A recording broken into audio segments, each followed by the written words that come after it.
Good evening students. हम लोग economics के अंदर चैप्टर नंबर 1 हम लोगों ने स्टार्ट किया था और चैप्टर नंबर 1 के अंदर हम लोग देखो क्या क्या कर चुके हैं। सबसे पहले हमने क्वेश्चन कर लिया इकोनॉमिक प्रॉब्लम। इकोनॉमिक प्रॉब्लम हम लोग कर चुके हैं, ठीक है। उसके बाद मीनिंग ऑफ इकोनॉमिक्स मैंने आपको बता दिया, इकोनॉमिक्स का मतलब क्या है, ठीक है जी। अर्थव्यवस्था है हमारी इकोनॉमी, ठीक है जी। और पॉजिटिव इकोनॉमिक्स, नॉर्मेटिव इकोनॉमिक्स, ये भी मैं आपको एक्सप्लेन कर चुका हूं। दीपांशु कर लिया था ये डिफरेंस बिटवीन पॉजिटिव और नॉर्मेटिव? Yes sir. ठीक है, वेरी गुड। उसके बाद आ गया आपका माइक्रो और मैक्रो में डिफरेंस हम लोगों ने कर लिया था। Central problem of an economy हम लोग कर चुके हैं, जो कि बहुत ही इंपॉर्टेंट टॉपिक था। आज की क्लास यहां से स्टार्ट होगी, अपॉर्चुनिटी कॉस्ट। ये हेडिंग डालो, ये हेडिंग डालो एक बार, अपॉर्चुनिटी कॉस्ट, ये हेडिंग डालो।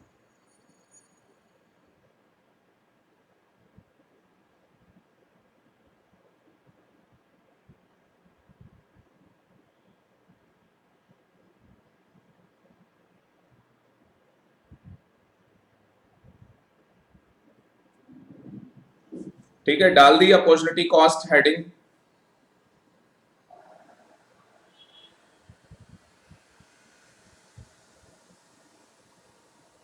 खुशी हेडिंग डाल the opportunity cost? Yes sir.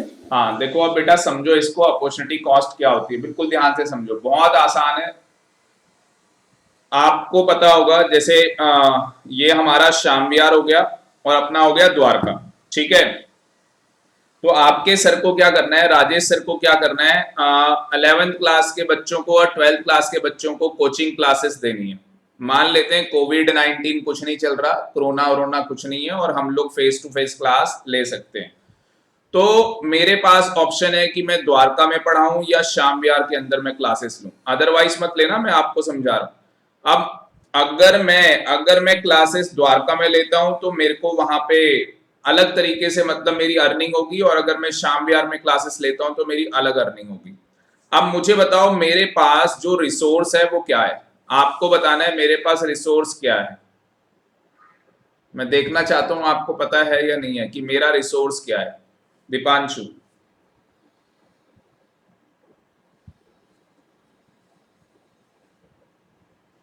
Yes sir.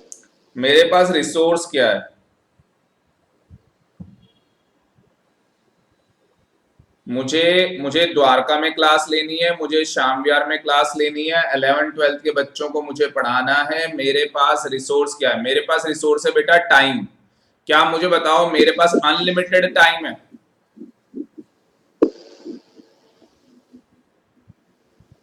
No sir. नहीं, मेरे पास लिमिटेड टाइम है। जैसे देखो अभी मान लेते हैं अभी 4 बज रहे हैं, ठीक है। तो अगर मैं 4 बजे श्याम विहार में फेस टू फेस आपकी क्लास ले रहा हूं, तो क्या मैं 4 बजे द्वारका में क्लास ले सकता हूं फेस टू फेस?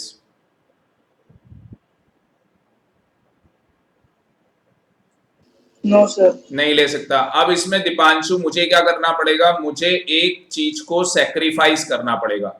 या तो मैं द्वारका में क्लास लूं या तो मैं श्याम विहार में क्लास लूं। मुझे एक चीज को क्या करना पड़ेगा, सेक्रीफाइस करना पड़ेगा। देखो क्या लिखा हुआ है यहाँ पे, अपॉर्चुनिटी कॉस्ट का क्या मतलब है, अपॉर्चुनिटी कॉस्ट का क्या मतलब है। यहाँ पे जो लाइन लिखी है मैं थोड़ा सा बड़ा कर देता हूं, आपकी स्क्रीन में सही आ जाएगा। कहता है अपॉर्चुनिटी कॉस्ट एक कॉस्ट है। कॉस्ट का मतलब होता है लागत। जैसे हम लोग समोसा बनाते हैं तो समोसा बनाने में क्या होता है भाई, पैसा खर्च होता है, फ्री में थोड़ी ना समोसा बनेगा। ब्रेड पकोड़ा पिज्जा जो भी हम लोग बनाते हैं उसकी कोई ना कोई कॉस्ट होती है।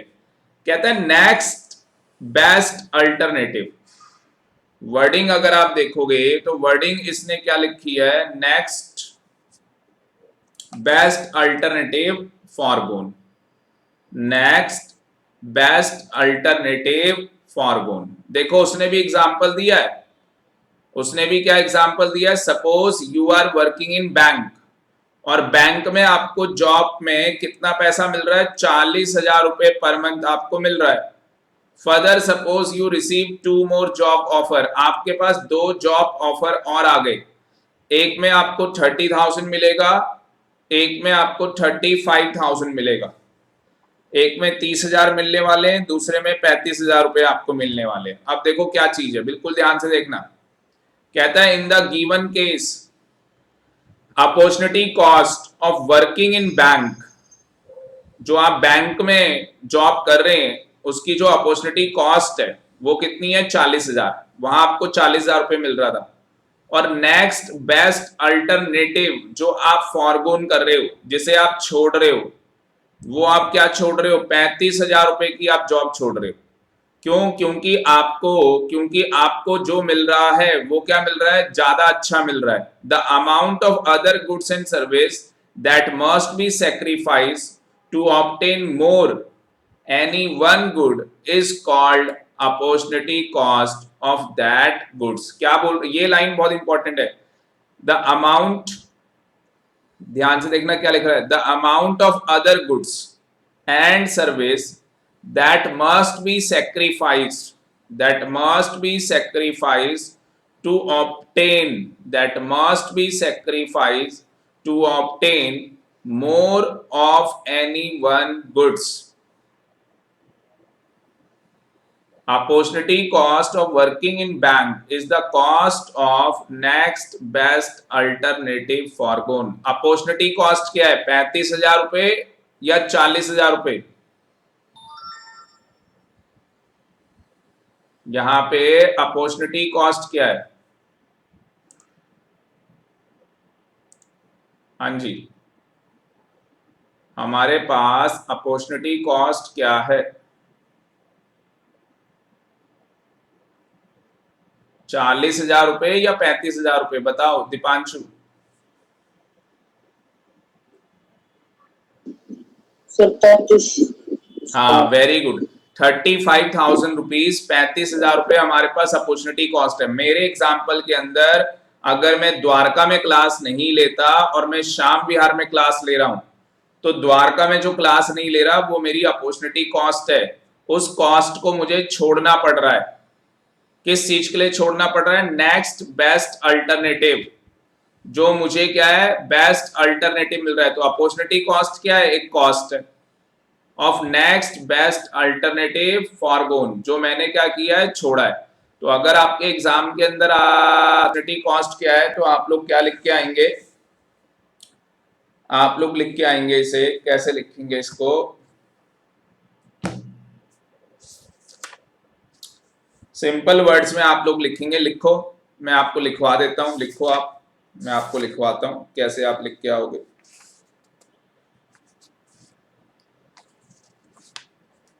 Opportunity cost is the cost. Opportunity cost is the cost of next best alternative foregone. पूरी लाइन ये कॉपी पेस्ट लिखनी है, पूरी लाइन, ये पूरी लाइन कॉपी पेस्ट लिखनी है।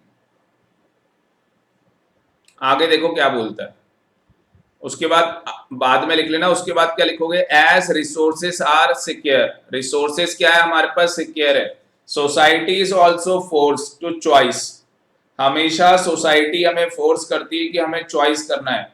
To produce more of one good, अगर किसी भी एक गुड्स का हमें उत्पादन करना है, certain amount of other goods to be sacrificed, तो जो दूसरा अमाउंट ऑफ गुड्स है वो क्या करना पड़ेगा, हमें सेक्रीफाइस करना पड़ेगा। True cost of using economic resources in any given project is the loss of alternative output which they might have been produced. अब अगर मैं द्वारका की क्लासेस छोड़ रहा हूं और श्याम विहार में पढ़ा रहा हूं, तो देखो अगर मैं द्वारका में पढ़ाता तो शायद कुछ और हो जाता। तो वो कह रहा है कि वो आपको अल्टरनेटिव का लॉस तो होगा ही, उसका तो आपको लॉस होगा ही। पर आज मुझे बताओ, आज मैं ऑनलाइन क्लासेस ले रहा हूं, तो ऑनलाइन क्लासेस का क्या बेनिफिट है? अब जो लोग दिल्ली से बाहर है, मेरी उनकी भी क्लासेस चल रही हैं, ठीक है, उनकी ऑनलाइन नहीं चल रही, वो लोग ऑफलाइन रिकॉर्डेड क्लास देख रहे हैं, तो इसमें एक मेरा ही बेनिफिट हो रहा है। कि मैं एक टाइम पे काफी लोगों को अपनी क्लासेस दे पा रहा हूं। तो ये टेक्नोलॉजी की वजह से हो गया। तो कहीं ना कहीं अगर इकोनॉमिक्स ने यहाँ पे हमें बताया कि हमें अपॉर्चुनिटी कॉस्ट के अंदर क्या करना पड़ता है, उस कॉस्ट को फॉरगोन करना पड़ता है, तो कहीं ना कहीं इसका तोड़ हमें मिल गया। क्या मिल गया कि सर आप ऑनलाइन भी अपनी क्लासेस क्या करवा सकते हो, प्रोवाइड करवा सकते हो। और सर आप यहाँ पे बैठ के द्वारका वाले बच्चों को भी 4 बजे पढ़ा सकते हो, हमें भी पढ़ा सकते हो, एक साथ आप ये काम कर सकते हो। तो ये तो हमें एक तोड़ मिल गया इसका। ठीक है, बाकी आप लोग इस डेफिनेशन के बाद एक दो लाइन ऊपर से लिख लेना, ऊपर से एक दो लाइन लिख लेना, फिर ये एग्जाम्पल लिख देना, फिर आप लोग ये एग्जाम्पल लिख देना। एक एग्जाम्पल और दिया हुआ है, इसकी जरूरत नहीं है एग्जाम्पल की। नेक्स्ट टॉपिक में आ जाओ। ये आपका 1 नंबर का क्वेश्चन आएगा, अपॉर्चुनिटी कॉस्ट क्या होती है। आपको बस इतना ही लिख के आना है, opportunity cost is the cost of next best alternative foregone. अगला टॉपिक लिखो, ये इंपॉर्टेंट है, प्रोडक्शन पॉसिबिलिटी फ्रंटियर, ये इंपॉर्टेंट है। PPF, PPF very very important topic है ये।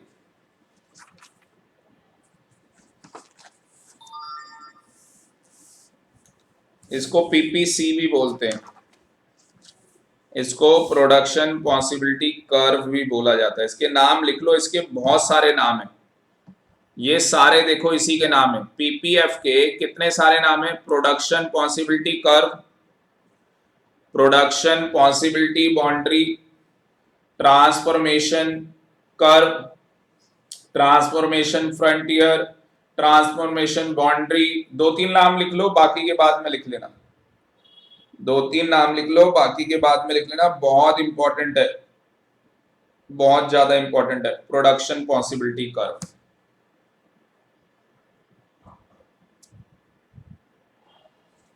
अब बिल्कुल ध्यान से सुनना मेरी बात को, क्या कह रहा है यहां पे। लिख लिया? खुशी लिख लिया?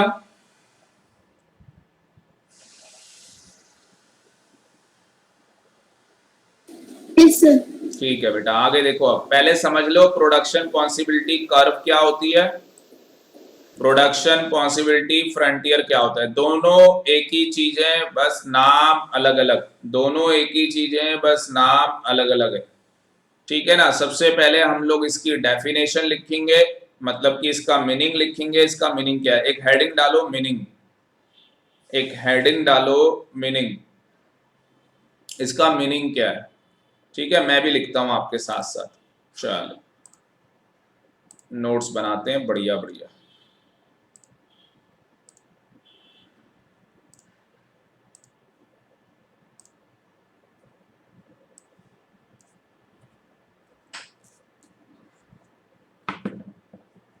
तो आप लोग लिखेंगे मेरे साथ साथ,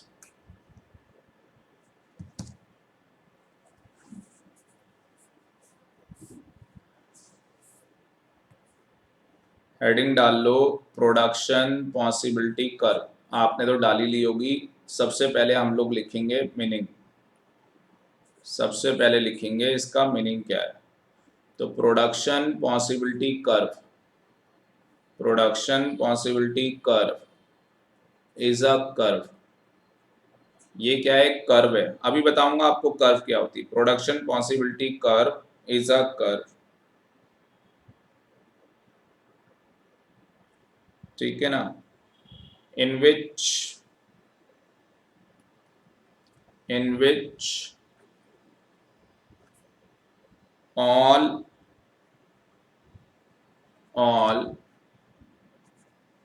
possible combinations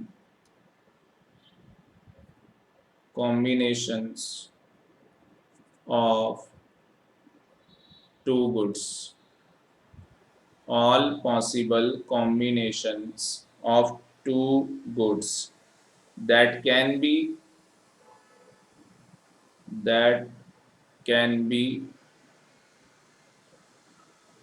produced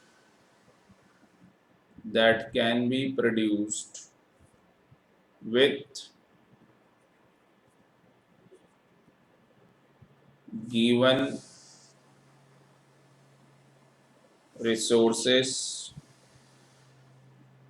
and technology and technology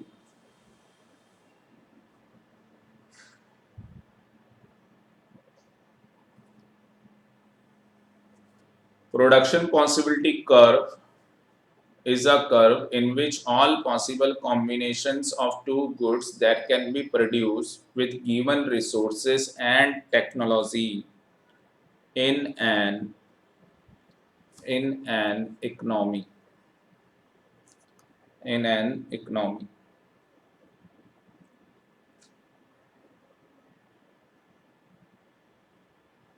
अब इसको समझते हैं ये क्या कहना चाहता है, इसको समझते हैं कि ये क्या कहना चाहता है।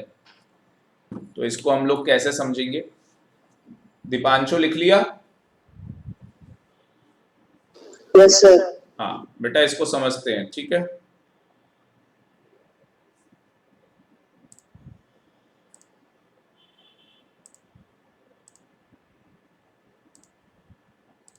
देखो ध्यान से, बुक आ गई आपके सामने?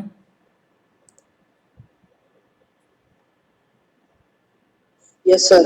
बेटा इस टेबल के थ्रू इसको समझेंगे, बिल्कुल ध्यान से देखना। सबसे पहले कह रहा है प्लीज स्टॉप राइटिंग, आप कॉन्सेंट्रेट करो सुनने में बस, ठीक है जी। प्रोडक्शन पॉसिबिलिटी शेड्यूल, देखो शेड्यूल क्या होता है, जो हम टेबल बनाते थे, जैसे मैथ के अंदर भी आप लोग टेबल बनाते हो या फिजिक्स के अंदर आप लोग टेबल बनाते थे, इकोनॉमिक्स में उसे शेड्यूल बोलते हैं। जो हमने यहाँ पे ये बनाया है इकोनॉमिक्स के अंदर, इसको क्या बोला जाता है, एक शेड्यूल, ठीक है जी। अब मेरी बात को ध्यान से सुनो, कह रहा है हमें गन का उत्पादन करना है, मतलब हमें पता है कि हमारी चाइना से, पाकिस्तान से वॉर हो सकती है। अगर हमारी लड़ाई हो गई तो हमें क्या चाहिए होंगे, हथियार चाहिए होंगे। तो हमारी इकोनॉमी ने डिसाइड किया कि हमें गन का क्या करना है, प्रोडक्शन करना है। पर हमारी इकोनॉमी ने कहा कि यार गन के साथ साथ हमें खाने पीने के लिए क्या चाहिए होगा, बटर।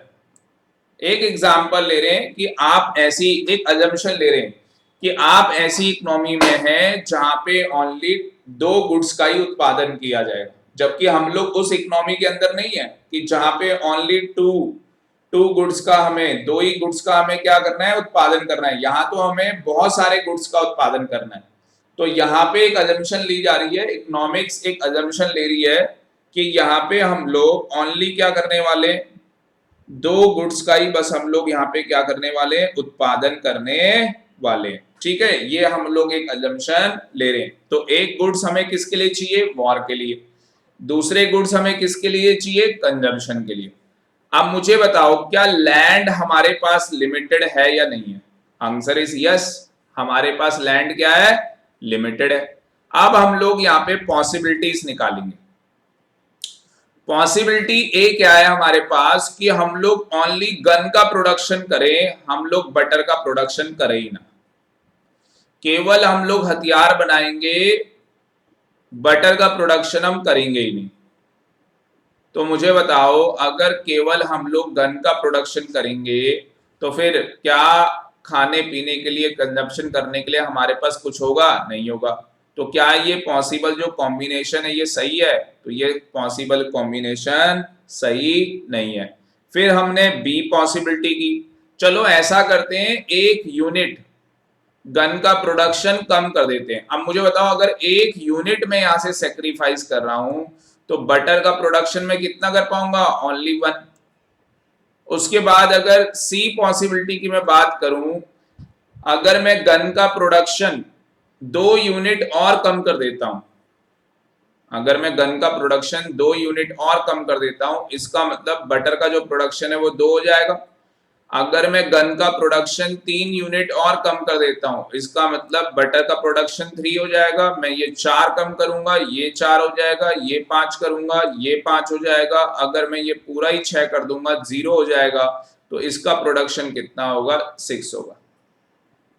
तो मुझे यहाँ पे वो पॉसिबिलिटी चेक करनी है, मुझे यहाँ पे वो पॉसिबिलिटी चेक करनी है जिससे क्या हो, हमारी इकोनॉमी के अंदर जो रिसोर्सेस हैं उनका फुलर यूटिलाइजेशन हो रहा हो, हमारी इकोनॉमी के रिसोर्सेस का और हमारी इकोनॉमी की टेक्नोलॉजी का फुलर यूटिलाइजेशन हो रहा हो, मुझे वो पॉसिबिलिटी यहाँ पे चेक करनी है। ठीक है, ये छोड़ दो, अभी एमओसी क्या है, एमआरटी क्या है, इसको छोड़ो। मुझे मुझे पहले ये बताओ, यहाँ पे आ जाते हैं हम लोग आ जाते हैं बेटा, यहाँ पे आ जाते हैं। सबसे पहले खुशी पढ़ो क्या लिखा हुआ है, थोड़ा सा और बड़ा कर देता हूँ आपके लिए। पढ़ो बेटा क्या लिखा हुआ है। Due to scarcity of resources.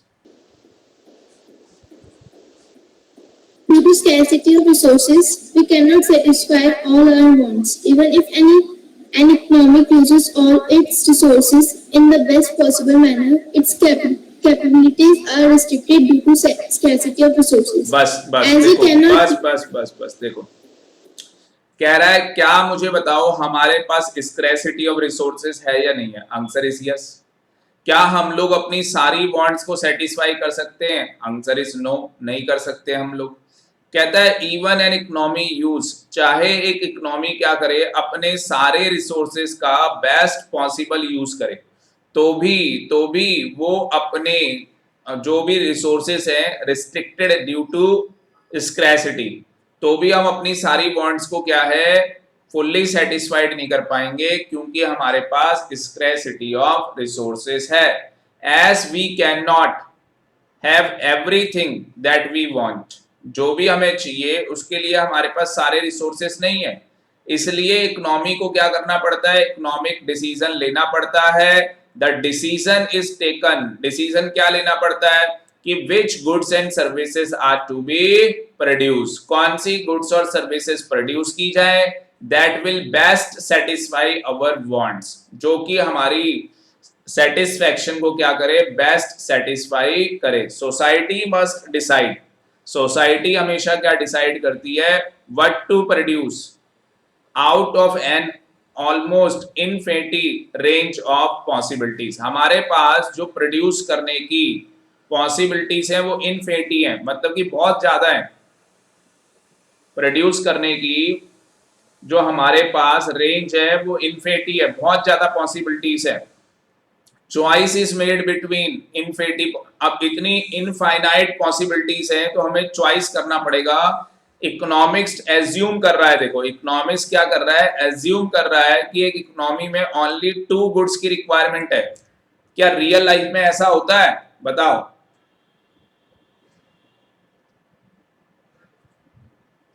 बोलो। सर नहीं होता, वेरी गुड। अब ध्यान से देखो, कहता है इकोनॉमिक्स यहाँ पे ट्रेडिशनल रेंज ऑफ चॉइस कर रहा है। एक अजम्पशन हम लोग यहाँ पे लेकर चल रहे हैं प्रोडक्शन पॉसिबिलिटी शेड्यूल के अंदर, जो कि मैंने आपको दिखाया।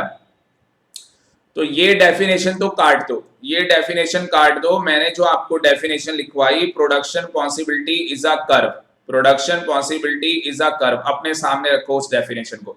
तो प्रोडक्शन पॉसिबिलिटी क्या है, एक कर्व है। अभी आपको दिखाऊंगा कर्व कैसे होती है। ये रही आपके सामने कर्व, इसको बोलते हैं बेटा कर्व। ये जो बनाई गई है इसको बोला जाता है कर्व। अगर आप देखोगे तो यहाँ पे बटर और यहाँ पे गन, जब हम लोग गन का उत्पादन कर रहे थे, कितना उत्पादन कर रहे थे, 21 यूनिट्स का उत्पादन कर रहे थे। तो उस टाइम पे बटर का जो उत्पादन था वो क्या था, 0। जैसे ही हमने एक यहाँ पे सेक्रीफाइस किया तो बटर का जो प्रोडक्शन है वो 1 हो गया। हमने 2 सेक्रीफाइस किया, ये 2 हो गया, 3 किया, 4 किया, 5 किया, 6 किया। अब 6 में देखोगे तो हमारा जो गन का प्रोडक्शन है वो 0 है। अगर आप 6 में देखोगे तो हमारा जो गन का प्रोडक्शन है वो 0 है और बटर का जो प्रोडक्शन हो रहा है वो 6 यूनिट हो रहा है। तो यहाँ पे अगर आप देखोगे तो जो प्रोडक्शन पॉसिबिलिटी कर्व है, क्या right to left downward sloping, क्या राइट टू लेफ्ट वो डाउनवर्ड जा रही है नहीं जा रही है, क्या डिक्रीज हो रही है नहीं हो रही है, बताओ? क्या राइट टू लेफ्ट वो डिक्रीज हो रही है या नहीं हो रही है?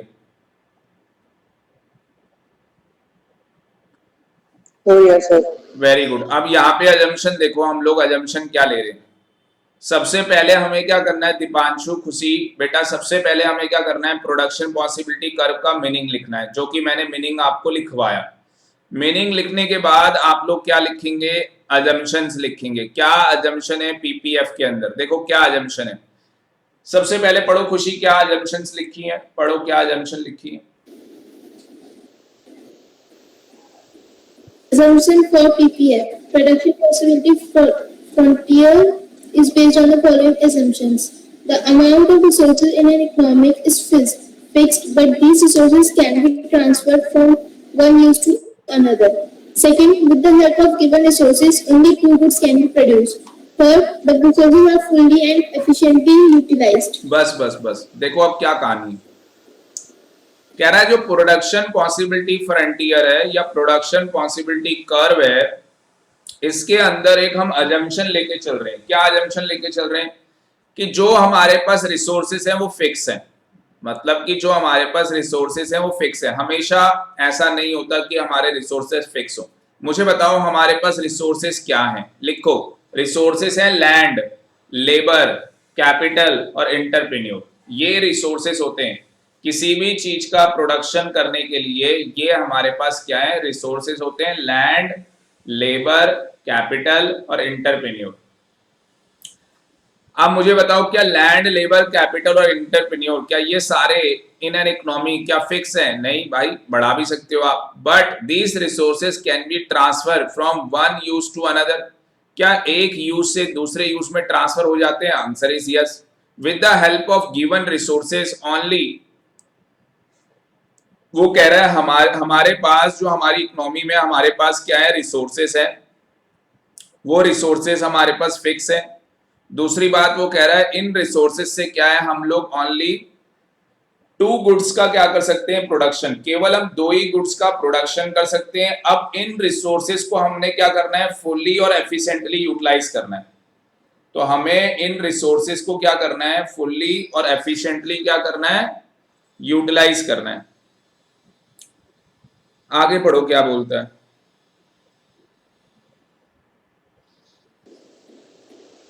खुशी आगे पढ़ो। Resources are not equally efficient in production of all products. So when resources are transferred from production of one good to another, the productivity decreases. Fifth, the level of technology is assumed to be constant. देखो यहाँ पे क्या कह रहा है, जो आपकी technology है वो हम एज्यूम करके चल रहे हैं वो कांस्टेंट है। वो कह रहा है मान के चल रहे हैं जो टेक्नोलॉजी आप यूज कर रहे हो किस चीज की प्रोडक्शन के लिए, गन और बटर की प्रोडक्शन के लिए, जो टेक्नोलॉजी का मतलब क्या है, जो मशीनरी हम लोग यहाँ पे यूज कर रहे हैं। तो यहाँ पे जिस मशीनरी का हम लोग यूज कर रहे हैं वो मशीनरी, वो टेक्नोलॉजी हमारे पास क्या है, कांस्टेंट है, उसमें कोई चेंज नहीं आ रहा। पर प्रैक्टिकल लाइफ में ऐसा नहीं होता। अभी हम लोग आगे पढ़ेंगे भी कि अगर हमारी टेक्नोलॉजी में चेंज आएगा तो क्या होगा, अभी हम लोग पढ़ेंगे ये सारी चीजें। दूसरा कह रहा है resources are not equally efficient in the production of all products. जो रिसोर्सेस हम यूज करते हैं किसी चीज की प्रोडक्शन के लिए, तो जरूरी नहीं है कि सारे गुड्स की प्रोडक्शन के लिए वो सफिशिएंट हो। अब देखो गन की प्रोडक्शन में जो रिसोर्सेस लगेंगे, जरूरी नहीं है कि सारे रिसोर्सेस बटर की प्रोडक्शन के लिए यूज हो जाएं, ठीक है ना। सारे रिसोर्सेस को आप बटर की प्रोडक्शन के लिए यूज कर लो। मोटे मोटे तो मैंने आपको क्या बताया, लैंड, लेबर, कैपिटल और एंटरप्रेन्योर है। पर भैया लैंड, लेबर, कैपिटल और एंटरप्रेन्योर के अलावा भी तो और रिसोर्सेस हैं, जिससे गन बनेगा, जिससे बटर बनेगा, वो भी तो रिसोर्सेस है। बटर अगर हमें बनाना है तो उसके लिए मिल्क चाहिए, और गन अगर हमें बनाना है तो उसके लिए अलग हमें मटेरियल चाहिए, अलग रिसोर्सेस चाहिए। तो यहाँ पे कह रहा है जो भी हम रिसोर्सेस यूज करते हैं वो इक्वली क्या है, एफिशिएंट नहीं होते दोनों की प्रोडक्शन के लिए। So when resources are transfer from production of one goods to another, तो प्रोडक्टिविटी क्या हो जाती है, गिर जाती है। उससे क्या होता है, प्रोडक्टिविटी कम हो जाती है। अब ये सब कुछ आपको यहाँ पे एग्जाम्पल में नजर आ रहा है। जब हम गन का पूरा फुल प्रोडक्शन कर रहे थे तो बटर का कुछ भी प्रोडक्शन नहीं हो पा रहा था। जैसे जैसे हमने गन में प्रोडक्शन करना कम किया तो बटर का प्रोडक्शन होना स्टार्ट हो गया। पर ये नहीं कि बहुत ज्यादा प्रोडक्शन हो रहा है, जितना हम सेक्रीफाइस कर रहे हैं बस उतना ही प्रोडक्शन हो पा रहा है। जितना हम क्या कर रहे हैं, सेक्रीफाइस, बस हम लोग उतना ही प्रोडक्शन कर पा रहे हैं, उससे ज्यादा हम लोग प्रोडक्शन नहीं कर पा रहे। अब इसे अगर आप चार्ट की फॉर्म में पढ़ो, जो ये चार्ट बना हुआ है, मतलब कि शेड्यूल, इसको हम लोग शेड्यूल बोलते हैं। तो यहाँ पे इसमें टेबल में बता रखा है कहता है एक इकोनॉमी है यूज कर रही है all resources to produce gun, then maximum वो कितना प्रोड्यूस, मतलब अगर सारे रिसोर्सेज का यूज किया जाए तो गन का उत्पादन कितना हो पाएगा, मैक्सिमम 21 यूनिट्स हो पाएगा। पर उस केस के अंदर बटर का प्रोडक्शन नहीं होने वाला, फिर बटर का प्रोडक्शन नहीं होने वाला। पॉइंट ए में आप ऐसा देख सकते हैं, कहता है on the other hand if all resources are use for butter. अगर देखो पॉइंट जी में, पॉइंट जी के अंदर मैक्सिमम 6 यूनिट आप बटर का प्रोडक्शन कर रहे हैं, बट उस केस के अंदर गन का प्रोडक्शन नहीं हो पा रहा। तो पॉइंट ए में क्या हो रहा है, मैक्सिमम प्रोडक्शन ऑफ गन और no production of butter. Point G में क्या हो रहा है, maximum production of butter and no production of gun. In between there are various possibilities. अब डिफरेंट डिफरेंट कॉम्बिनेशन है गन और बटर के। आप देखोगे point A B C D E F G are joining, we get a curve AG. AG हमारे पास एक curve आ गई, इसी कर्व को क्या बोलते हैं, production possibility frontier. AG curve shows maximum limit of production of gun and butter. देखो मैक्सिमम लिमिट क्या है गन की 21, बटर की क्या है 6 है। तो ये प्रोडक्शन पॉसिबिलिटी कर्व हमें क्या शो करती है कि अगर हम दो गुड्स का उत्पादन करेंगे तो उन दो गुड्स का उत्पादन करने से अगर हम फुलर यूटिलाइजेशन ऑफ रिसोर्सेज करें तो एक गुड्स का मैक्सिमम जो फुलर यूटिलाइजेशन होगा वो कितना हो पाएगा पॉइंट ए में, और दूसरे गुड्स का जो मैक्सिमम प्रोडक्शन हो पाएगा वो पॉइंट जी में हो जाएगा। और उसके अलावा ये जितने भी यहाँ पे बता रखे हैं ए बी सी, ए को भी इंक्लूड कर लो, जी को भी कर लो, ये सारी क्या है प्रोडक्शन पॉसिबिलिटी, अलग अलग पॉसिबिलिटीज है, अलग अलग क्या है पॉसिबिलिटीज। तो दीपांशु समझ में आया यहाँ पे? Yes, sir. अब बेटा एमओसी आ जाओ। एमओसी क्या होता है, एमओसी लिखो मार्जिनल अपॉर्चुनिटी कॉस्ट। एमओसी लिखो मार्जिनल अपॉर्चुनिटी कॉस्ट। मैं बताता हूं, पहले आप लिखो मैं बताता हूं ये क्या होता है।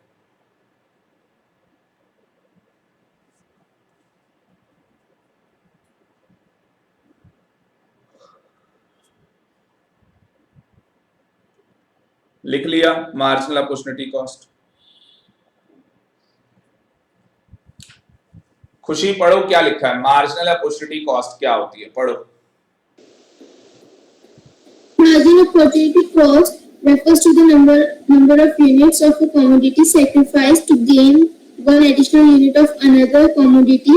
In case of PPF, MOC is always increasing. That is, more and more units of commodity have to be sacrificed to gain an additional unit of another commodity. हाँ उसके बाद तो यहाँ पे नीचे कुछ नहीं लिखा हुआ, ठीक है ना। अब देखो यहाँ पे एमओसी क्या बोल रहा है, वो कह रहा है MOC refers to number of unit of a commodity is sacrifice.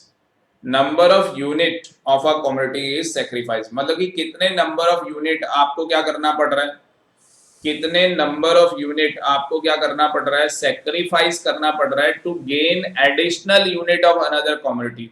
अगर आप यहाँ पे देखोगे number of unit to be sacrifice, कितनी यूनिट्स यहाँ पे गन बनाने में सैक्रिफाइस करनी पड़ रही हैं जिससे कि हम बटर का प्रोडक्शन कर लें।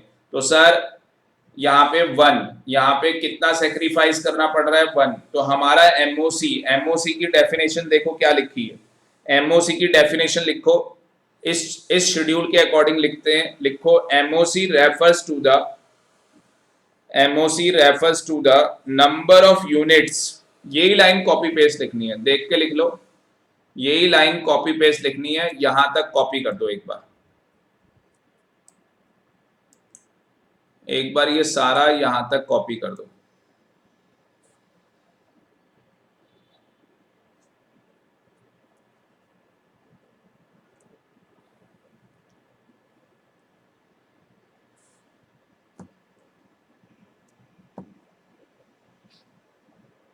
एक बार ये सारा यहां तक कॉपी कर दो।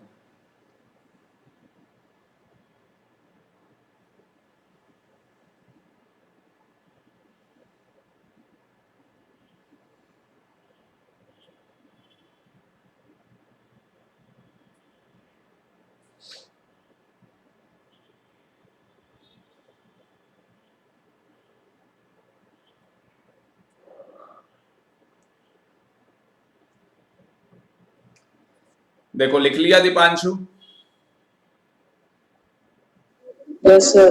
हाँ देखो अब क्या बोल रहा है, वो लिखा हुआ अपने सामने रखो और साथ में शेड्यूल देखो। वो लिखा हुआ कॉपी में सामने रखो और साथ में शेड्यूल देखो क्या बोल रहा है। ये कह रहा है MOC refers to the number of unit of a community sacrifice. क्या मुझे बटर की प्रोडक्शन के लिए नंबर ऑफ यूनिट को सेक्रीफाइस करना पड़ रहा है या नहीं करना पड़ रहा है? यस, मुझे गन की यूनिट को सेक्रीफाइस करना पड़ रहा है। कितना सेक्रीफाइस करना पड़ रहा है? 1, उसके बाद कितना 2, फिर 3, 4, 5, 6। इस तरीके से मैं क्या कर रहा हूं? सेक्रीफाइस कर रहा हूं। किस चीज के लिए मैं सेक्रीफाइस कर रहा हूं? क्योंकि मैं चाहता हूं टू गेन 1 एडिशनल यूनिट, एक अत्यधिक वस्तु का मैं क्या कर पाऊं? उत्पादन कर पाऊं। तो जैसे जैसे मैं सेक्रीफाइस करूंगा तो उससे क्या होगा? मैं एक एडिशनल यूनिट का क्या कर पाऊंगा? उत्पादन कर पाऊंगा। तो एमओसी एग्जाम में लिख के आ सकते हो, MOC refers to the number of unit of a community sacrifice. MOC का मतलब क्या है? पहला मतलब देखो एमओसी का क्या है? एमओसी का पहला मतलब है number of unit to be sacrificed. दूसरी बात क्या है? हाँ जी, दूसरी बात क्या है? Gain 1 additional unit of another commodity is to be produced.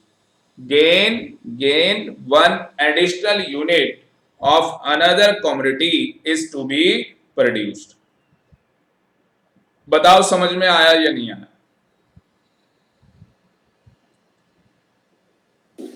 Yes, sir. आगे लिखो खुशी, इन केस ऑफ, इसी के साथ देखो यहां पे लिखा हुआ है in case of PPF, in case of PPF MOC is always increasing। अगर आप ध्यान से PPF में देखोगे, PPF का मतलब PPC कर्व में देखोगे, प्रोडक्शन पॉसिबिलिटी कर्व में देखोगे, तो MOC हमेशा क्या हो रहा है? बढ़ रहा है। क्यों बढ़ रहा है? अच्छा, रीजन क्या है बढ़ने का? More and more unit of a community have been sacrifice. Yes और नो? आप ज्यादा से ज्यादा यूनिट क्या कर रहे हो? सैक्रिफाइस कर रहे हो। क्यों कर रहे हो? क्योंकि आप ज्यादा से ज्यादा क्या चाहते हो? Gain of additional unit of another community. तो अगर आप ध्यान से देखेंगे तो एमओसी बढ़ता ही चला जा रहा है। और वो क्यों बढ़ता चला जा रहा है? क्योंकि हम ज्यादा से ज्यादा यूनिट सेक्रीफाइस करते चले जा रहे हैं। एक बार इसको यहां तक लिख लो, पूरा कॉपी पेस्ट कर दो पूरी लाइन। असली में 1 नंबर का आ जाता है एमओसी क्या होता है। एग्जाम में 1 नंबर का क्वेश्चन आ जाता है एमओसी क्या होता है, 1 मार्क्स का क्वेश्चन आ जाता है।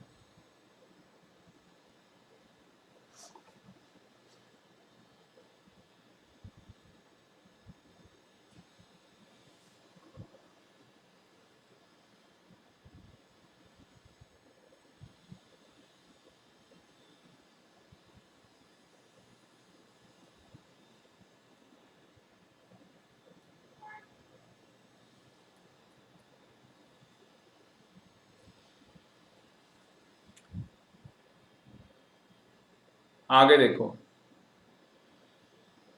तो यहां पे एमओसी क्या हो रहा है? इंक्रीज होता चला जा रहा है। एमओसी क्या हो रहा है? इंक्रीज होता चला जा रहा है। अब उसके बाद देखो एमआरटी क्या होता है। एमआरटी को क्या बोलते हैं? एमआरटी का मतलब है marginal rate of transformation. Next heading डालो MRT, marginal rate of transformation, heading डालो।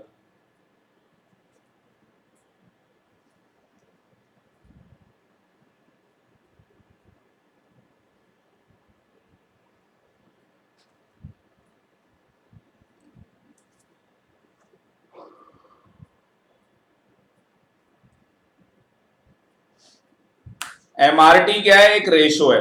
साथ के साथ लिखो, एमआरटी क्या है? एक रेशो।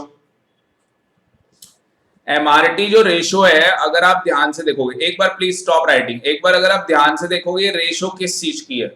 ये रेशो है, डेल्टा का मतलब होता है चेंज, कितना यूनिट आपने सेक्रीफाइस किया, कितना यूनिट आपने क्या किया? सेक्रीफाइस किया। कितना यूनिट सेक्रीफाइस किया जिससे क्या हुआ?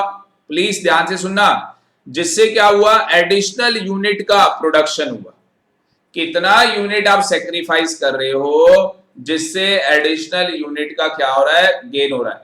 तो मुझे बताओ, मैं यहाँ पे बटर की प्रोडक्शन के लिए बी पॉइंट में कितना सेक्रीफाइस कर रहा हूं? गन को 1। जिससे क्या हो पा रहा है, बटर का प्रोडक्शन हो पा रहा है।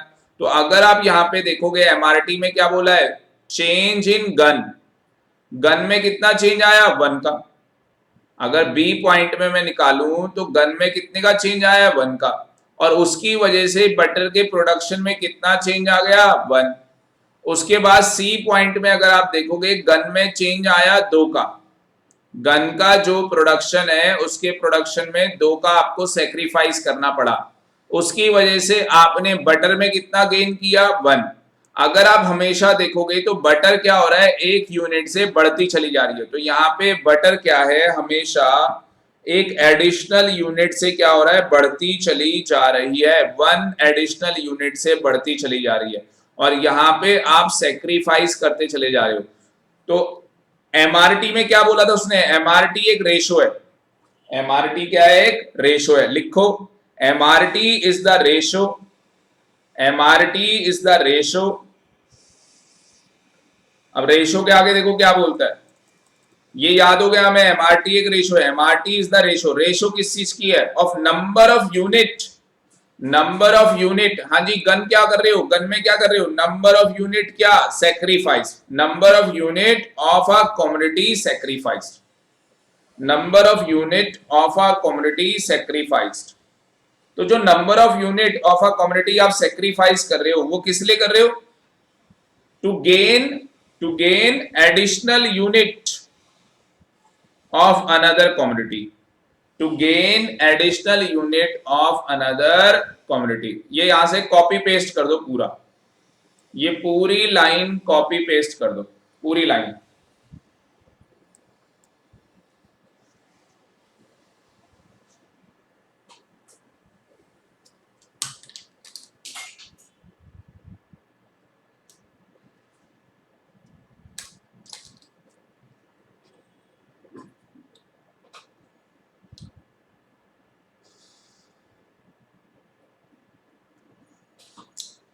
खुशी लिख लिया, Yes, sir.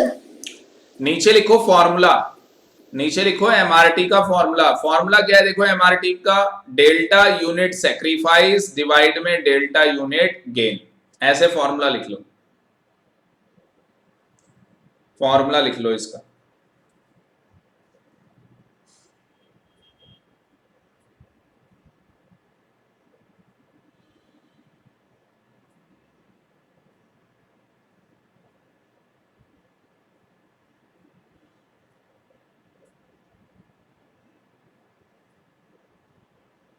भाई बहुत बड़ा चैप्टर है यार, आज तो यही खत्म हो पाएगा।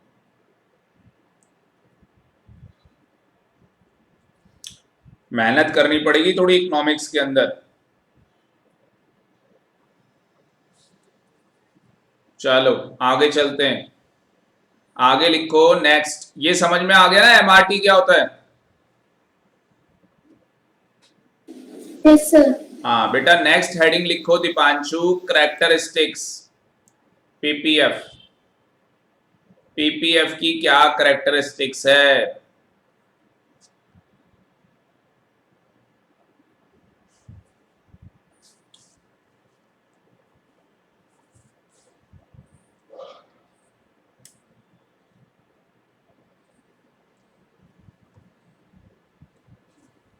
देखो यहाँ पे पीपीएफ क्या कर रहा है,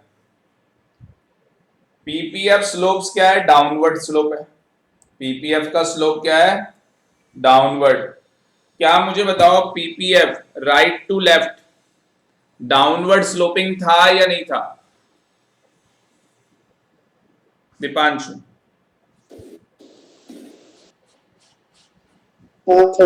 हाँ, अब ध्यान से देखो बेटा, कहता है PPF shows all the maximum possible combination of two goods.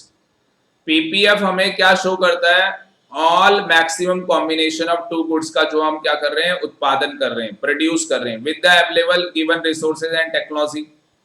In such a case more of one goods can be produce. अगर आपको एक गुड्स का उत्पादन बढ़ाना है तो आप तभी कर सकते हो जब क्या करोगे, only taking resources from production of other goods, as their exhibits an inverse relationship between change in quantity of one commodity and change in quantity of other commodity. अगर हमें किसी एक वस्तु की क्वांटिटी को बढ़ाना है, चेंज करना है, तो हमें अदर की क्वांटिटी को क्या करना पड़ता है, चेंज करना पड़ता है. PPC slope downward from left to right. Exam में क्वेश्चन आ जाता है PPC slope downwards from left to right. Answer is yes और no. Left to right answer is yes. PPF का जो स्लोप है वो डाउनवर्ड है. कहां से डाउनवर्ड है, लेफ्ट टू राइट. अच्छा, लेफ्ट टू राइट क्यों है, क्योंकि सर पहले हम एक चीज का मैक्सिमम प्रोडक्शन कर रहे थे, फिर हमने उसका प्रोडक्शन चेंज किया और धीरे धीरे क्या हो गया, अदर गुड्स का प्रोडक्शन बढ़ने लग गया. धीरे धीरे क्या हो गया, अदर गुड्स का प्रोडक्शन बढ़ने लग गया. तो आप एग्जाम में लिख के आओगे PPF slope downward. PPF slope क्या होता है, डाउनवर्ड होता है.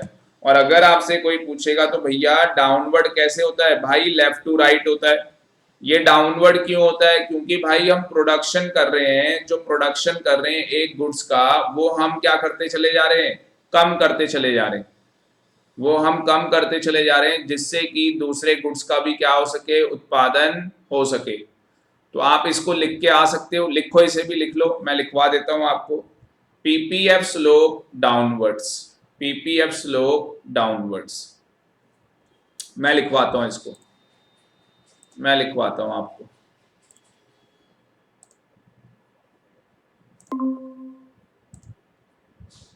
देखो ध्यान से,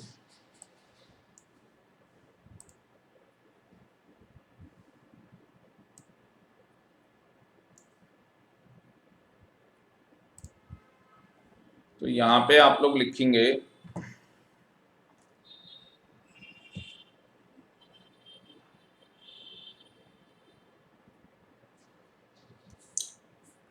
ऊपर हेडिंग आपने डाल ली होगी characteristics of PPF. Two basic, आगे लिखो टू बेसिक. पीपीटी आ गई आपके सामने,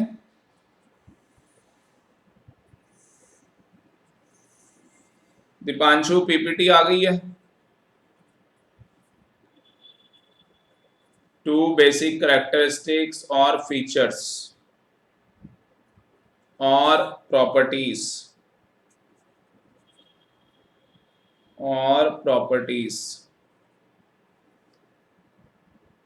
ऑफ पीपीएफ.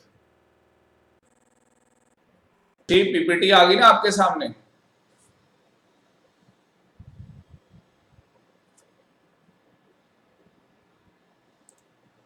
खुशी पीपीटी नजर आ रही है? Yes, sir. हाँ ठीक है बेटा, ध्यान से Yes, देखो. sir. ठीक है, ठीक है.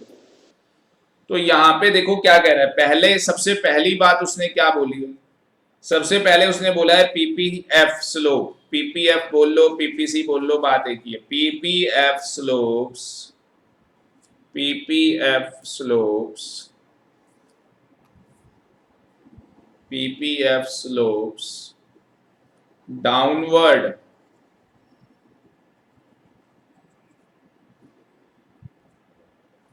तो पीपीएफ स्लोप क्या होता है, डाउनवर्ड होता है. इसमें क्या लिखेंगे,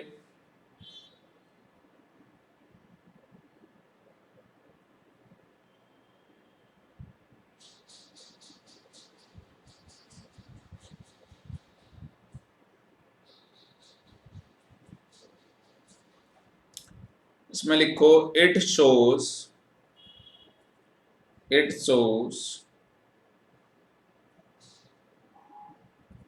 maximum possibility, maximum possible combination of two goods, maximum possible combination of two goods which can be produced with the available resources and technology, which can be produced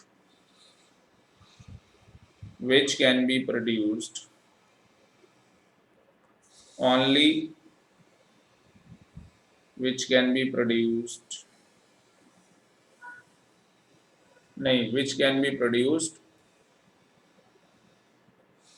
only by taking नहीं which can be produced with the available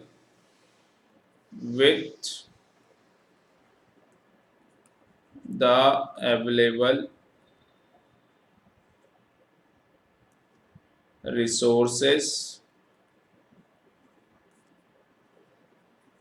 and technology. Resources and technology.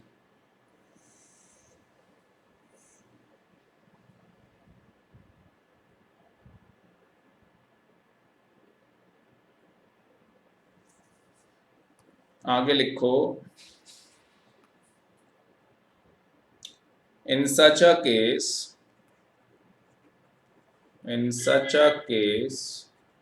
comma, more of one good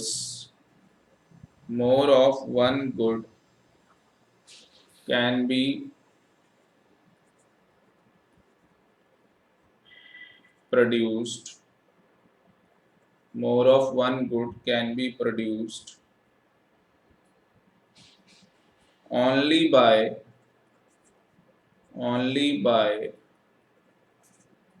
taking resources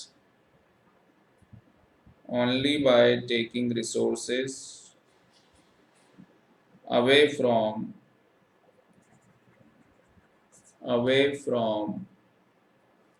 the production of another goods. The production of another goods.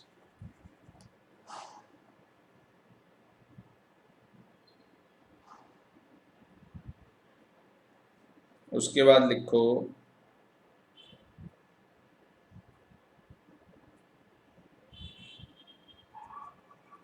there is a inverse relationship inverse relation समझते हो? Inverse relation क्या होता है? उल्टा। Inverse relation का क्या मतलब है? उल्टा। अगर एक का प्रोडक्शन कम करोगे, अगर एक गुड्स का प्रोडक्शन कम करोगे, गन्स का प्रोडक्शन कम करोगे, अपने आप क्या होगा? बटर का प्रोडक्शन क्या होने लग जाएगा? बढ़ने लग जाएगा। तो ये क्या हो गया? इनवर्स रिलेशन हो गया ना। आप गन का प्रोडक्शन कम कर रहे हो, उसका उल्टा हो रहा है। बटर का बढ़ रहा है, बटर का प्रोडक्शन क्या हो रहा है? बढ़ रहा है। खुशी समझ में आ रहा है? Yes, sir. हाँ, आगे लिखो, between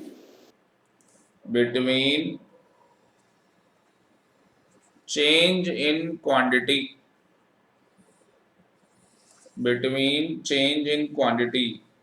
of one commodity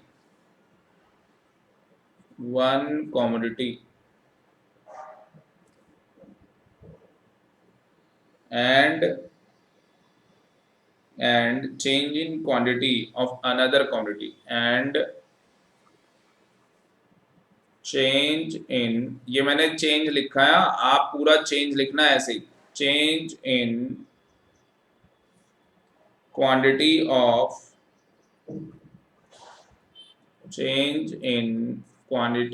of the other commodity.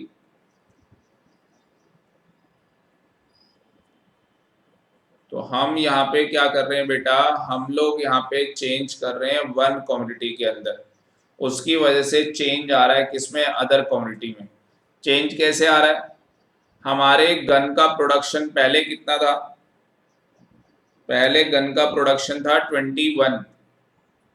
21 से हो गया 20, इसका प्रोडक्शन था 0 से हो गया 1। तो हमने change in quantity of one commodity, एक कमोडिटी में चेंज किया, उससे किस में चेंज आ गया? अदर कमोडिटी में चेंज आ गया। यस और नो? यहाँ पे हम चेंज कर रहे हैं, उसी की वजह से क्या हो रहा है? अदर कमोडिटी के अंदर चेंज आ रहा है। ठीक है। आगे देखो क्या लिखना है, आगे लिखो कॉमा, कॉमा लिखो, comma PPF slope downwards from left to right.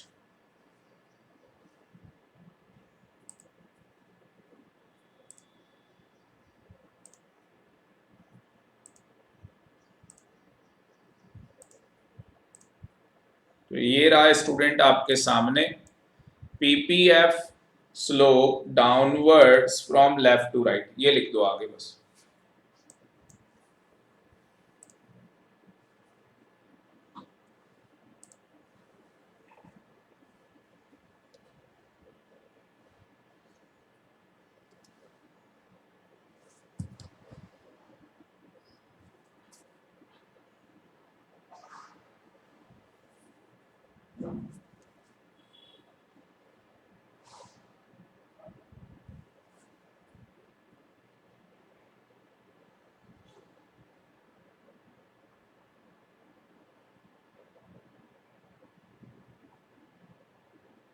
हो गया?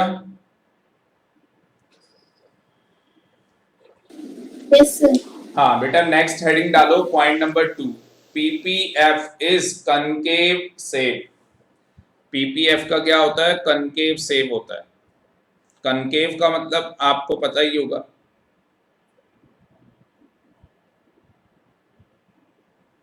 देखो कनकेव का मतलब क्या है।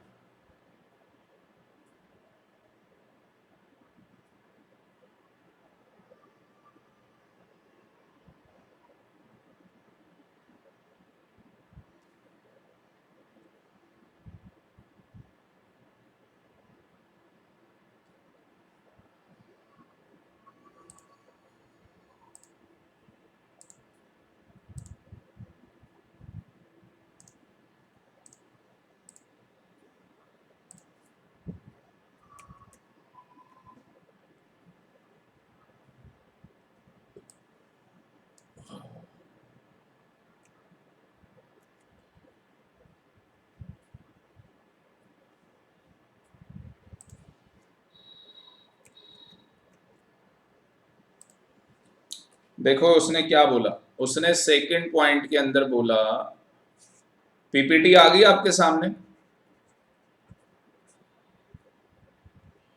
Yes, sir. हाँ जी, उसने कहा जो पीपीएफ है वो क्या है? कनकेव है,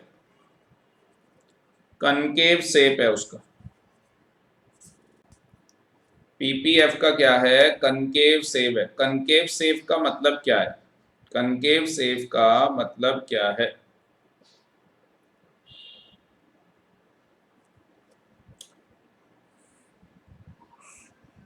ये आप मत बनाना, ये मैं समझा रहा हूं बस। आपको पता है ये आपका हो गया x, ये आपका हो गया y, और ये आपका हो गया 0। यहां पे आप कर रहे हो बटर का प्रोडक्शन, और यहां आप कर रहे हो बेटा गन्स का प्रोडक्शन। तो आप मुझे बताओ कनकेव का मतलब क्या होता है? यहां से ये स्टार्ट हुआ और यहां पे जाके ये खत्म होगा। क्या इसकी ये लाइन ऐसी है? नो। क्या ये ऐसे बनेगा? ऐसा बना के आगे ना एग्जाम में पीपीएफ काट के 0 अंडे अंडे मिल जाएंगे सीधे। जब जाओगे तो ऐसे बना के आना है, इसी को हम पीपीएफ बोलते हैं और इसी को हम कनकेव बोलते हैं। तो ये ऐसा क्यों है? ये ऐसा क्यों है? ये कनकेव क्यों है? देखो इसको पढ़ते हैं, ये ऐसा क्यों है, ये पता लग गया एग्जाम में कैसे बनाना है। ये वाला चलेगा एग्जाम में, ये वाला नहीं चलेगा आपका, ये नहीं चलने वाला एग्जाम है। रफली बनाना है एग्जाम में, मैथ की तरह नहीं करना, आपको स्केल से नापना है, ये करना है। हाँ बस ये लाइन सीधी होनी चाहिए, ये लाइन सीधे जानी चाहिए, पर ये जो आपने बनाया है ये कनकेव ही जाना चाहिए।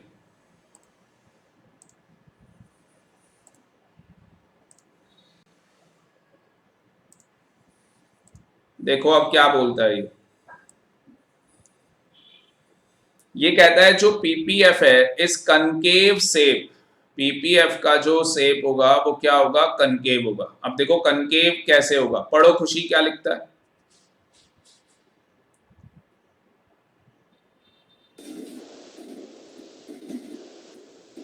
PPF is concave shape. PPF is concave shape because of increasing marginal rate of transformation MRT, that is more and more units of one commodity are sacrificed to gain an additional unit of another commodity. बस बस बस बस MRT बस बस बस देखो क्या बोल रहे हैं, कह रहा है PP is concave safe. Concave क्या होता है वो मैंने आपको बता दिया, कनकेव की लाइन कैसे होती है वो मैंने आपको बता दी कि इस तरीके से आपका कनकेव होगा, वो मैंने आपको बता दिया। कहता है जो पीपीएफ है उसका कनकेव शेप है, कारण क्या है, बिकॉज इंक्रीज एमआरटी, एमआरटी बढ़ रहा है। एमआरटी क्यों बढ़ रहा है, एमओसी की बात नहीं कर रहा, आप वहां पे ध्यान से देखोगे, अभी आपने यहाँ पे शेड्यूल बनाया नहीं होगा, अभी आपने शेड्यूल बनाया नहीं होगा, एक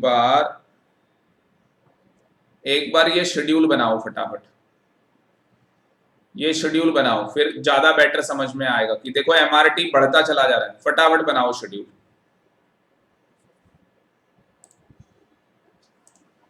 चलो देखो जी आगे, मैं आपको समझा रहा था कि जो पीपीएफ है वो कनकेव क्यों है, जो पीपीएफ है वो कनकेव क्यों है। तो यहाँ पे रीजन देखो, अब आपने सामने शेड्यूल रखो, अपने सामने शेड्यूल को रखो, और जब आप अपने सामने शेड्यूल रखेंगे तो आपको देखने को मिलेगा, क्या देखने को आपको मिलेगा, एमआरटी बढ़ रहा है। पहले मुझे बताओ ए में कितना है, डैश, बी में कितना हो गया था 1, सी में कितना 2। देखो आपके पास मैथ है, अबे किसी को भी 1 से डिवाइड करोगे तो आंसर 1 से आप डिवाइड कर रहे हो तो क्या आएगा, जो आपका न्यूमिनेटर होगा। यस और नो खुशी? Yes sir. हाँ, डिनोमिनेटर कहाँ होता है, नीचे, न्यूमिनेटर कहाँ होता है, ऊपर। ऊपर क्या है, गन, नीचे क्या है, बटर। बटर में क्या है, हमेशा 1, बटर में 1 का चेंज आ रहा है। अब 1 को मैं किसी भी नंबर से डिवाइड करूंगा तो रिजल्ट क्या निकल के आएगा, न्यूमिनेटर। और अगर आप देखोगे ऊपर गन है तो गन का अगर आप देखोगे ए में तो डैश है, बी में कितना है, बी में बताओ कितना आ रहा है, एमआरटी।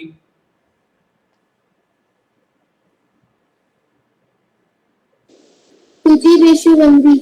हाँ, तो ये 2G/1 आ रहा है, तो क्या मैं बोल सकता हूँ ये 1 निकल रहा है, आंसर इज यस।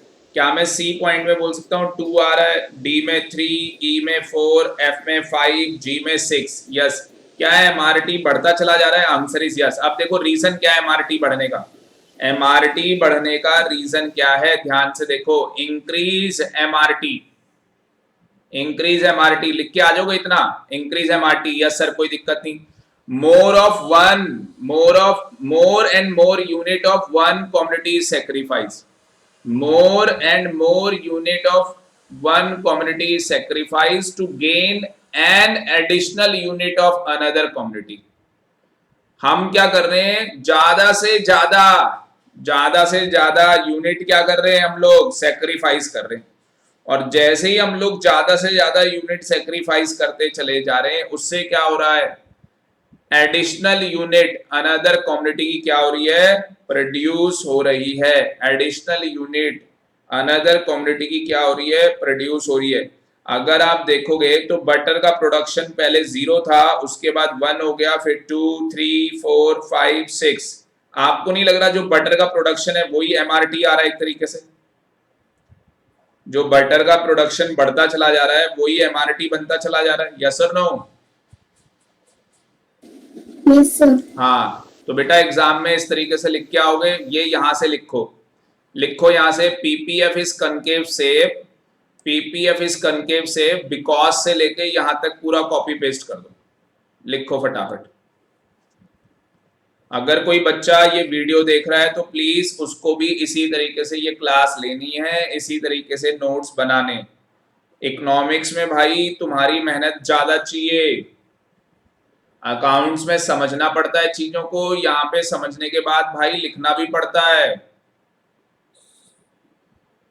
वरना इको में मार्क्स नहीं आएंगे, अकाउंट्स में तो फिर भी आ जाएंगे मार्क्स, इकोनॉमिक्स में मार्क्स लाना भाई बहुत टफ हो जाएगा। और डेली का अपना शेड्यूल बना लो, डेली आज होमवर्क दूंगा, जो याद करना है वो याद करोगे, फिर इसका भी टेस्ट लेते हैं आपका, इकोनॉमिक्स का भी। और अगर कहीं पे भी कोई भी प्रॉब्लम आ रही है तो मुझे आपने बताना है।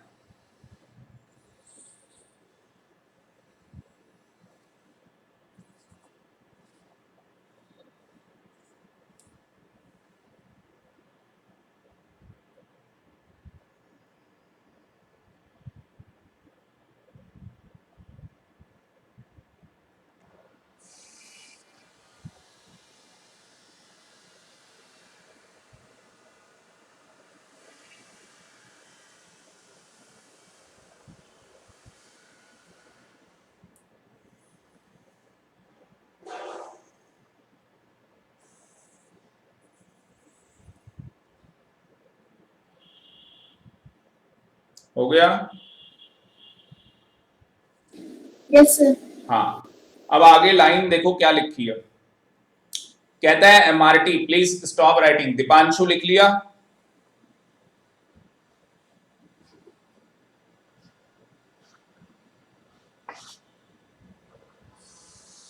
चलो खुशी पढ़ के बताओ क्या लिखा है। MRT increase,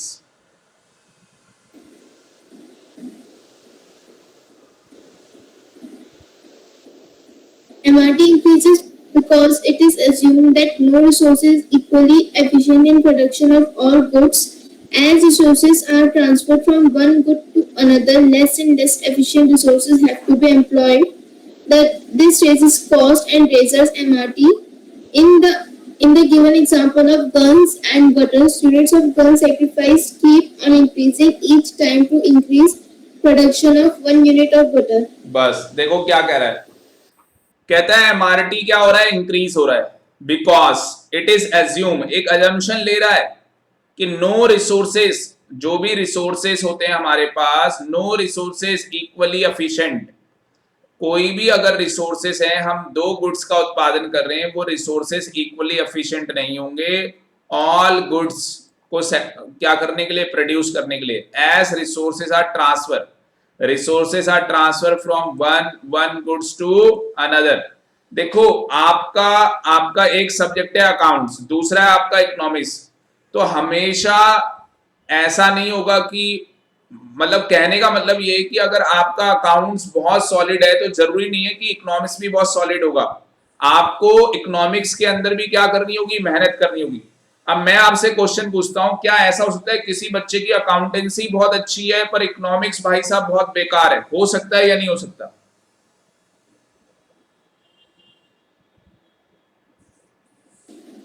Yes, sir. हाँ, और बेटा किसी बच्चे का ऐसा हो सकता है अकाउंटेंसी तो बहुत अच्छा ही है पर भाई साहब इकोनॉमिक्स से प्यार हो गया, इकोनॉमिक्स इतनी अच्छी लगती है पूछो ही मत। क्या ऐसा भी हो सकता है, बताओ? Yes, sir. हाँ, ये आपके सर का एग्जाम्पल है, ये मेरा एग्जाम्पल है कि भैया मेरे को अकाउंट्स तो आती है पर जब मैं एज अ स्टूडेंट था तो मेरे को इकोनॉमिक्स बड़ी मस्त लगती थी, मेरे को बड़ा अच्छा लगता था इकोनॉमिक्स पढ़ना।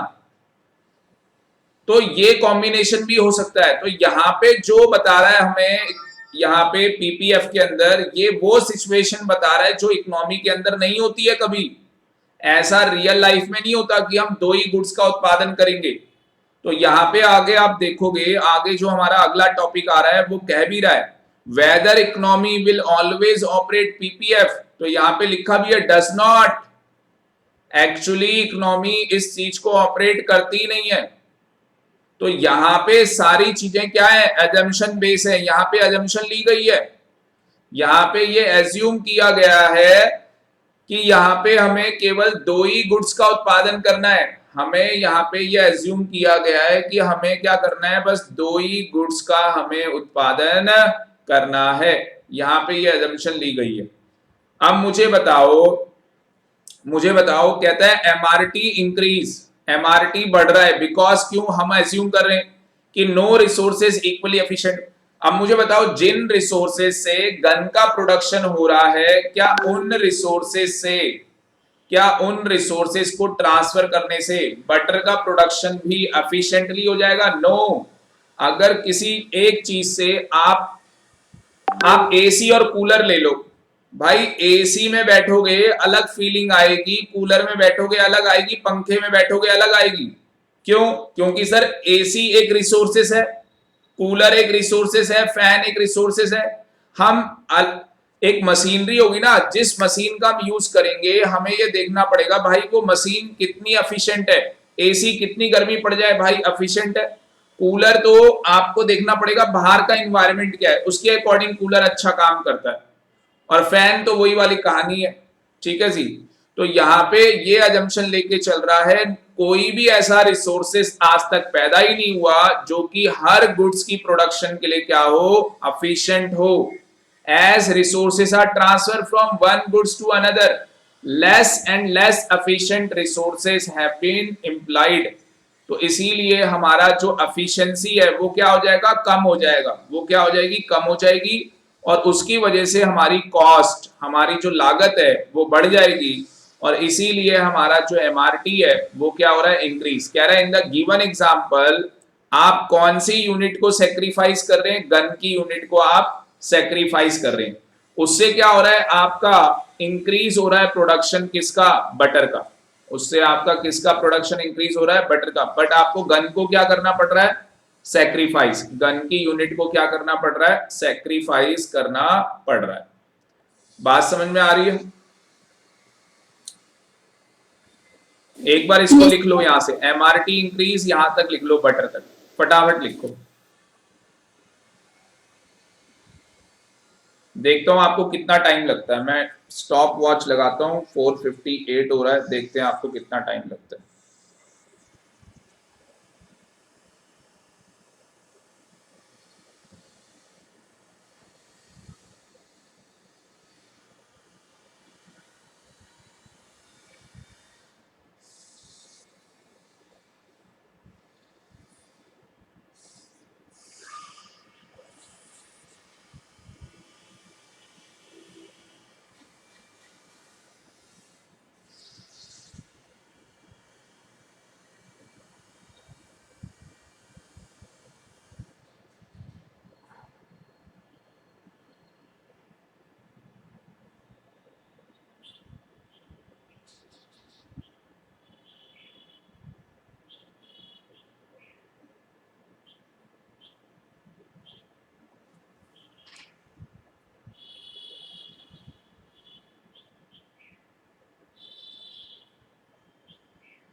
हो गया, खुशी लिख लिया?